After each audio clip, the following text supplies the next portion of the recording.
Okay, fine. So today is Yudal Kisud Rebbe's Chasim Zilski Teskisud is coming up in Parshas Vayishlach. Today's in honor of Lippy Kazowski's birth tomorrow. Oh, Mazel Tov. Very nice. Bachna. Yeah. So Parshas Vayishlach is many things to learn from. But first of all, Yaakov, when he meets Esav, he prepares for three things. What does he prepare for? He prepares for war, for to bribe him, to give him gifts. You know, in Russia they call it a bribe. In America, you give a donation, a donation to the election campaign. That's okay. It's not a bribe. It's just a donation. But anyway, so he was sending Esav a gift, and to Daven, he did all three things, and it's not so easy for a person to be involved in all three things at once. Giving a bribe means you're trying to subdue yourself. Fighting means you have to bring out within yourself a koyach of gvura, you know, that you're not being afraid, that you're going to be strong and stick to your guns. Davening is something else. You want the Eibush to deal with it, not dealing with it yourself. Yaakov did all three things simultaneously. Why? Because Yaakov transcended a sense of self. He did what Eibush wanted. So you had to do different things, which, you know, usually a person takes one strategy, two strategies, takes three strategies at a time. It's a little difficult, but that's what he did. So in our Avodas Hashem also, we have to do sometimes where, you know, we are required to do different opposites. The Rabbi spoke about this many times, how in life sometimes, you know, from one hand you have to feel, you know, you have to be besimcha. On the other hand, there's things that are genuinely bothering you. There's different things that are demanded from the Jew simultaneously. But nevertheless, the Jew has the ability, since the Jew is connected with the Eibush, the Jew has the ability to transcend himself. So he's doing different modes. Sometimes he has to really try to do this, and at the same time he has to be planning for a backup plan, whatever. But a Yid has the koyach, he's connected with the Eibush. The Eibush wants him to do different types of things. He has the ability to do it. That's first of all. Also, the whole thing of Yaakov and Esav is Yaakov dealt with Esav like this. He tries ideally to make peace with him, right? But if Esav, he really went very, very far. He sent him a lot of money, and he goes and he bows down to him 7 times. But at the end of the day, if Esav was going to start up with him, he wasn't going to let himself go. He was going to fight. He said that he was secure. He was assured that he's going to overcome Esav. The Baal Korcha Yelchameh, against his will, I'm going to overcome him. Which means that sometimes in life, when it comes to dealing with gashmistic things, there's a certain clever, you know, the Rebbe speaks about Yaakov getting the brachas from Yitzchak, that Yaakov was a real shrewd, what's the right word for it? The armor. He was a little tricky. So a real shrewd. You ever met a guy that knows a real shrewd character? So what does he do? He makes you feel as if he's completely on your side, and he lets you go along with him. He goes along with you on the ride, Imamish. But then when push comes to shove and comes to the last moment, that's when he all of a sudden makes his U-turn, and he does whatever he wanted to do, and he left you hanging from thin air. So that's a Ramai, a true shrewd, you know, fraudster, or whatever it is. That's what he does. He doesn't just come to him and say, I want your money. We'll make a business partnership together. We'll do this, you want to do this, isn't it? Hey, we'll put all the things. There's one last peg he leaves open. And then, right? So what does it mean now? Avodas Hashem, as Dusha Famani probably said, you have to learn from the thief. Also, we learn Avodas Hashem. It says that Yaakov was involved in Gashmis. Yaakov put on Esav's clothes. Yaakov seemingly was involved for 20 years, 14 years he sat in yeshiva. For 20 years he was just sitting dealing sheep, taking care of the sheep, was involved in Gashmis. But Yaakov did it b'orma, the same way Yaakov tricked Esav getting his brachas. Yaakov was involved in Gashmis, but he did it with his own intention. Yeah, he ate, he drank, he didn't so to say, escape from the world, didn't remain there all his lifetime. But what did he do? He used it out, l'shem shemayim. He used it out to serve the Eibush. So when it came to the final push, he did everything, but he had his own intention, his own agenda behind it all. Same thing when he comes to Esav. Yeah, he comes and does. The bottom line is he subdued himself to Esav to a certain degree, but he wasn't subduing himself internally. He just was trying to give Esav the easy path. If Esav would have not conformed to what Yaakov wanted, he was ready. He was going to change his mode in a second. What does it mean for us? What it means for us is that a Yid is put into this world. So Yid is put into this world, so a person could have multiple approaches. One approach is he says, no, I'm in this world, so I'll try to run away from it. The question is how much you could run away from it. Eventually you have to pay your bills, you have to eat, you have to sleep, your body needs to be taken care of. Another approach could be the opposite approach. The person says, if I have to, if I have to be involved in Gashmius, so fine. So forget about Ruchni. So they should put me here. I'm not a tzaddik. I have a Yetzirah. I have a Nefesh Abahamas. I have a body that needs to exist. So as long as my neshama is in the guf, I'll let my body reign supreme. I'll let my body do what it wants. And then, after when I'm 70 years old and I'm retired, and then, and I don't have the same whatever it is, pressures of life and the same urges that I had when I was younger, then I'll sit and learn a little bit of Gemara. So the answer is that a Jew has the ability to be in Olam Haba, he's able to be in this world, and at the same time he's able to be a shrewd, I wouldn't use the word crook, but he's able to have, at the end of the day he does it with his agenda.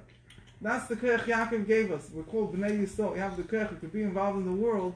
It doesn't have to be either one or the other. You can be involved in the world, but nevertheless, you do it, you serve the Eibusher while you're involved in the world. That's what Yaakov gave us, and the same thing is we're coming to. It's a mashal. What's the mashal today? What's the mashal today? How do we take what you just said, how do we apply it in our daily lives? How do you apply it in your daily life? First of all, one thing is mental, which means a person looks many times, he spends most of his day eating, sleeping, working. He maybe learns a little bit of the day. Question is, does he tell himself that he's serving the Eibusher the whole day?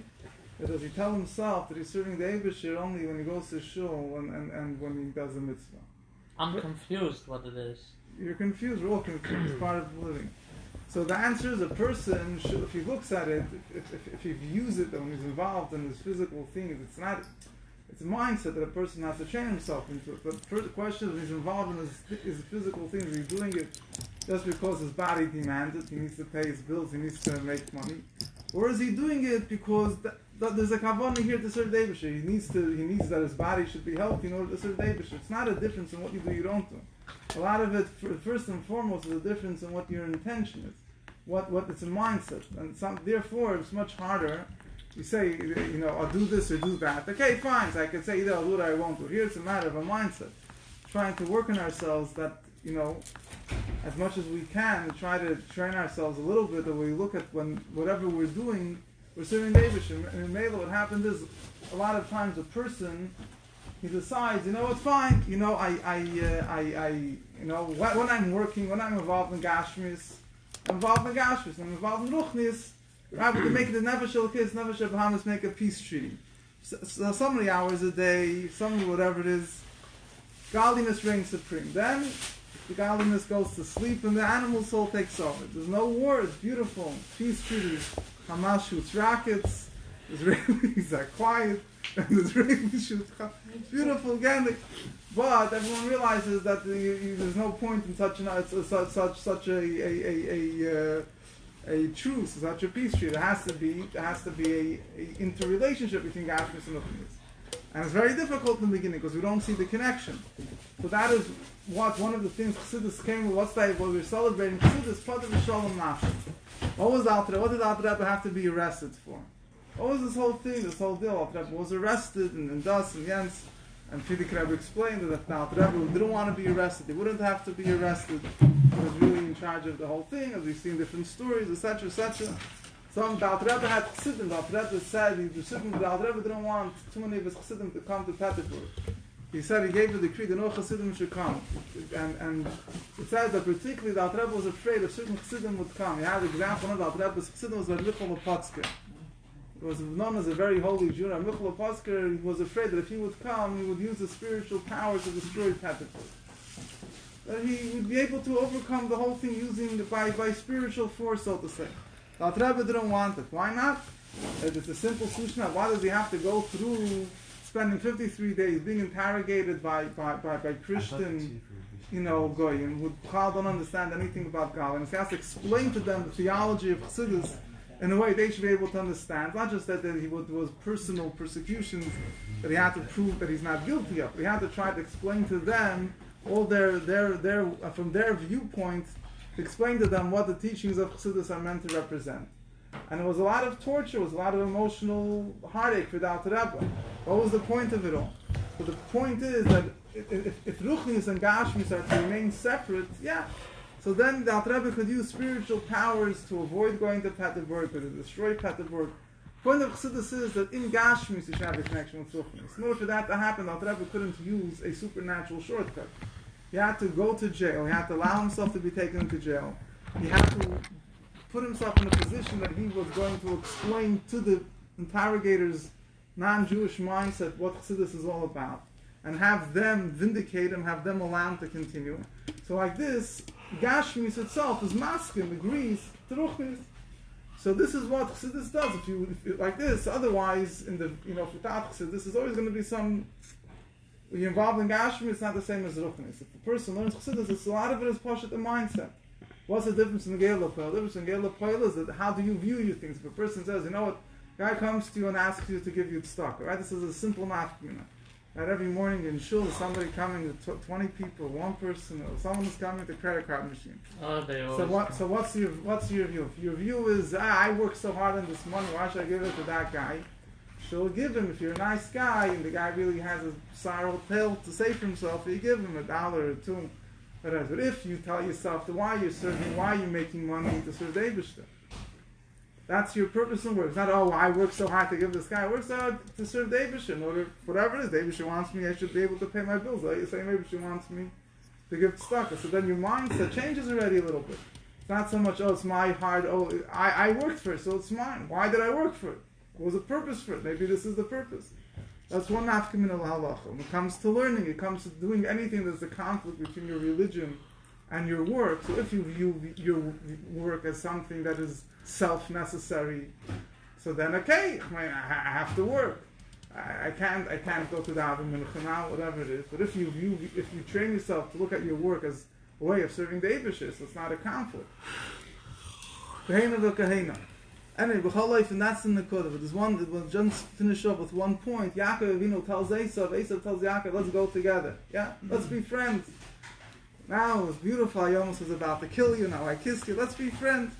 Like he says, it's too much, give me, this is too great of a gift you can give me, take it, you go ahead, one day I'll catch up with you, one day we'll rub shoulders together.